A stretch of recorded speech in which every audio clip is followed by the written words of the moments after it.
Isinailalim sa Basic Life Support Training ang ilang residente at barangay health workers sa Lipa City. Alamin yan sa report ni Denise Abante.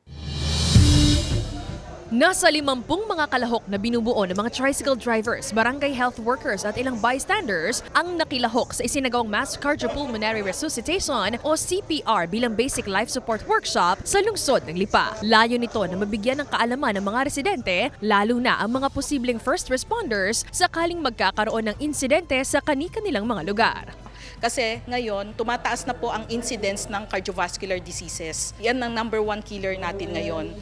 Marami na pong may high blood na hindi nila alam, marami matataas ang sugar, ang kanilang cholesterol na hindi nila alam, at lalo na ngayon napaparating na ang summer, marami pong nahi-stroke.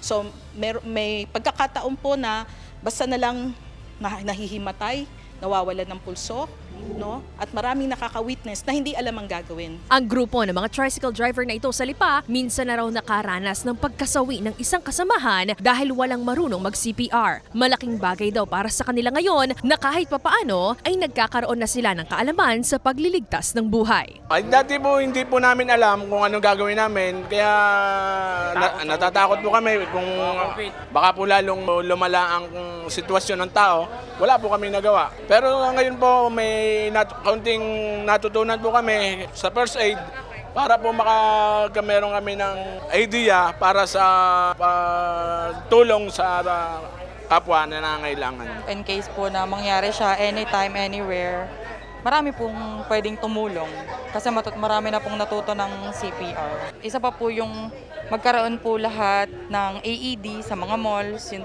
po yung mga kailangan talaga eh. Ayon sa CPR Workshop Coordinator, pinaplano na nilang magkaroon ng mga susunod na training at workshop sa mga susunod na buwan. Kasama si J. R. Manjares, Denise Abante, Balitang Southern, Tagalog.